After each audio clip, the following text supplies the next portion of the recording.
Welcome to the Sharkpreneur Podcast with Kevin Harrington and Seth Green. Kevin Harrington is the inventor of the infomercial, one of the original sharks from the hit TV show Shark Tank, and has generated over $5 billion in TV and digital direct response sales. Seth Green is the world's first trusted authority on cutting-edge direct response marketing, a best-selling author, and the only 3-time Marketer of the Year nominee. On the podcast, Kevin and Seth interview sharkpreneurs who share straight talk on what it takes to explode your business.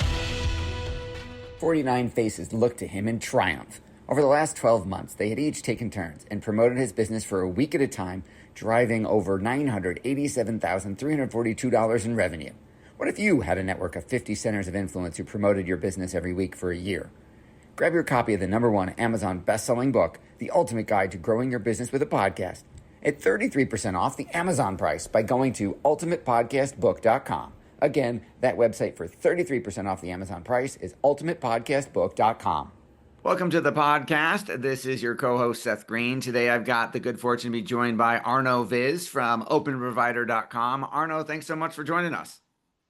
Thanks, Seth, and thanks for having me. It is our pleasure. You've had an incredible journey. Let's go back in time. How did you get started?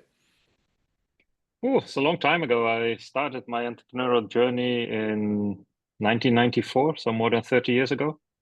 Before that, I even wanted to be a concert promoter, but then I figured out that's not the way to go.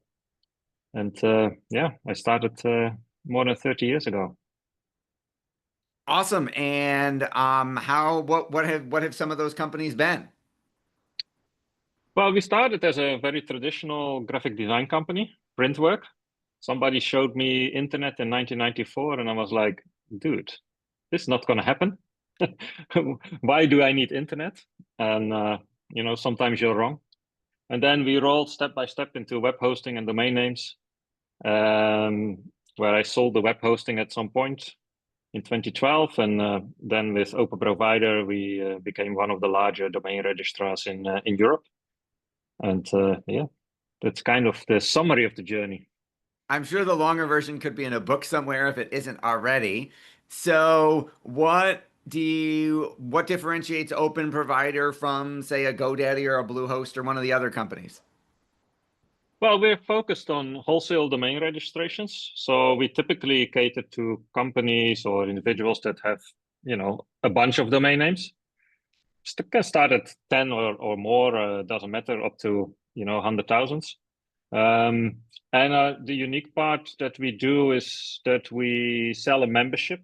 You pay us an annual membership fee, and then we sell you all the domains at cost price. So we don't mark up on the registry fees. We just charge you a flat fee a year. So it's, if I'm understanding you correctly, I pay an annual membership fee, and then I get my domain names at cost. You're not making your money on each individual domain name. Correct. So it makes more sense. The more domain names I'm buying, the more money I'm going to save with you guys. Exactly. Yeah, that's exactly how it is in the initial registration and in the renewal. And most companies are very cheap the first year, and then the renewal is double or more. With us, it's always cost price. That sounds like a differentiator. How have you managed the company OpenProvider has become very successful? How have you managed to grow so much? I think there is not one simple answer to that. Trial and error for sure.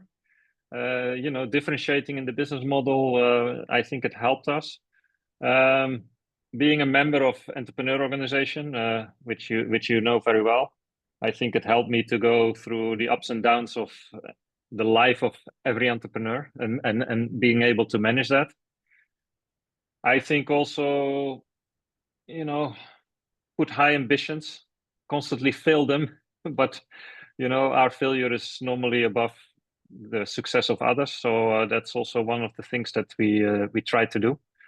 And it's a puzzle, and we're constantly puzzling to become better and bigger. What are some of the ways that you market OpenProvider now? Now we do a lot of traditional things, which is also a thing that we try to think, how can we do this smarter? Honestly speaking, we're still figuring that out. But yeah, paid ads, a lot of content. We publish a lot of content, and yeah, figuring out how we can fit AI in that mix, because AI is already a big thing in our company. But I think on marketing and sales, we can still learn a lot and grow and improve on that. How are you managing your team, given that, how are you building culture in, today's hybrid remote work environment? Yeah, it's a big challenge. And we are over 100 people in 26 countries, I think, fully remote, no office. And so we spend a lot of time on culture, especially because we have so much people from different cultures and different time zone, different languages. I think we have 2 or 3 native English speakers, and the rest is from countries where English is a secondary language. So yeah, we do a lot of effort and events in engaging people. For example, what we call a Friday download, where the whole team is together and presents the week gone by and what they're going to do the next week. Very simple thing. We kind of do all kinds of fun events online. We try to meet locally every quarter, where the teams are big enough to meet. Yeah, I think we can make a list of a lot of activities. And what I think makes remote work interesting in that sense is that I remember in the office, you take things for granted because you're there. You think everything goes smooth because you're there. And I think being remote made me as a person much more conscious on everything, basically, because otherwise you lose the people. So I think we made huge steps. We went remote the first day of lockdown in COVID. And yeah, it has been quite a journey, but I think we kind of figured out how to do it. 100 people in 23 different countries. How do you mentioned bringing them together every quarter? I would imagine that's probably got to get expensive. No, locally. Oh, okay. Yeah, locally. We try to do at least once in 5 years. We fly people. We did last year to a location in the world, and there to physically meet. We try to make enough money to do it every year because it's really expensive. But locally we try at least to meet once a quarter. You have thousands and thousands of members. How do you balance scale and quality and member satisfaction? Yeah, it's everyday hard work, I would say. There is not a day goes by with, an opportunity to improve something or to make something better, to do something more for a customer. And yeah, that's part of the culture that we have, to constantly keep improving. And with more people, if you improve a little thing every day, it goes pretty fast. Very true, especially across all of the numbers that you're running. You have, I mean, your pricing model is completely different than everybody else in the industry. How did you come up with that?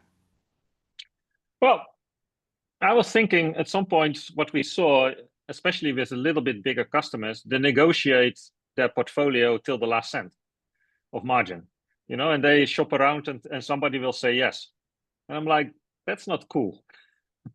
You're when the margins go to zero anyway, it means you're kind of in a commoditized world, which we are with domain names. It's not like electricity or water yet, but in the end, the .com with us is just as good as the .com with anybody else. So if that's the case, you have to figure out another way to make money and to service your customers. And that's what I try to do with the memberships. So you pay for the infrastructure, the control panel, and all the stuff that we provide, a fixed fee, which starts as little as $49 a year. So it's not that it's crazy. And then you can buy up to 100 domains at cost price, get discounts on other products and services. And it can go up to unlimited, basically, depending on your size. And that has been quite successful for us. And I think also our customers appreciate it, because most of our customers have to resell it again. And for them, the question is always, will I integrate myself with VeriSign and all the other registrars in the world, or use OpenProvider and all that costs are mitigated by us, basically. And we pay a little fee for it, for that service. And that model makes much more sense than a markup on the domain name itself, in my opinion. Yeah, it makes sense to me too. It's obviously working for you and your customers. With all the success you've achieved, what's your biggest challenge now?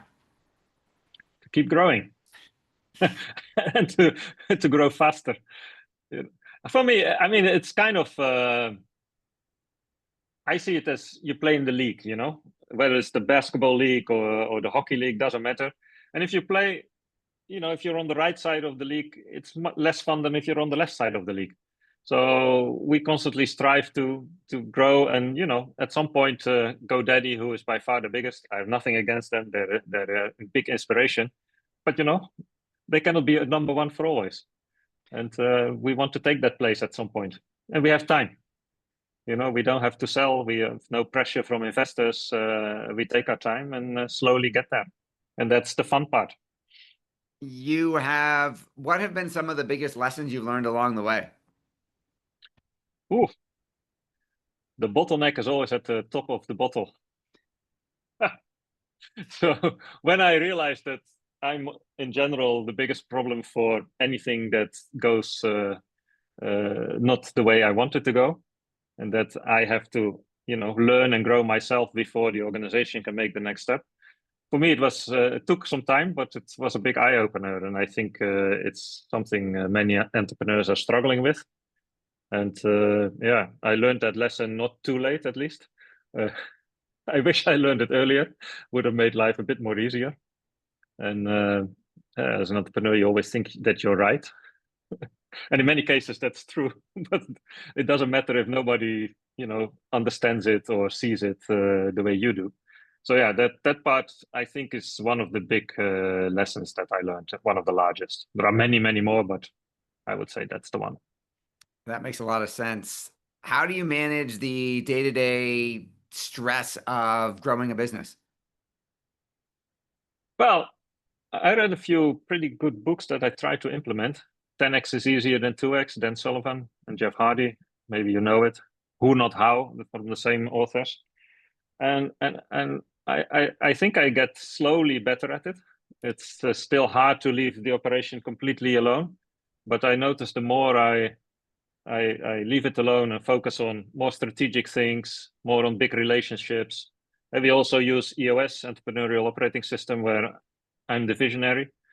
Yeah, all these kind of theories help me a lot to keep lifting myself out of operations, and I'm terrible at managing people and anything. So it's also good for the organization. But yeah, you know, it's all phases of the same thing, the bottleneck. Huh? And widen it and growing. And my next problem is now I have more time. I also create more new things. And then I'm struggling again how to implement it and to make it a reality. So it's kind of circles. But, you know, I have fun doing it. And I think that's the most important thing. As long as I enjoy it, I keep going and figuring out the puzzles pieces every day. Your passion is obvious. What do you like best about what you're doing? I like to create things. I'm not a product manager as such, but I like to create product services, see if you can automate things to make it smarter. With AI, we have automated so much internal stuff already, and I'm really loving it. It's like a new phase of the journey. But I always had that, you know. Maybe I like internal business process automation more than domain names themselves. You know, it's for me, it's fun to think about that. And when we had an office, I drove to work, and it was only 5 minutes. I could not drive the same route every day. It's not possible. There is no smarter way of doing that. You know, sometimes I saved half a minute, and I was like, yeah, cool. This is cool. I can do that. So this is kind of my DNA to create things and to make them smarter. Great. Well, we know your time is incredibly valuable. We greatly appreciate you spending some of it with us. For our folks who are watching or listening, where is the best place for them to go to learn more about you and everything you're up to? Well, I'm on LinkedIn, but OpenProvider.com is a very good source of information. And if you're there and you want to find me, you will most probably be easy to find me. And All right, this has been happy to talk to anybody. Awesome. This has been Seth Green for Sharkpreneur with Arno Vis of OpenProvider.com. Thank you, everyone, for watching or listening. We will talk to you or see you next time.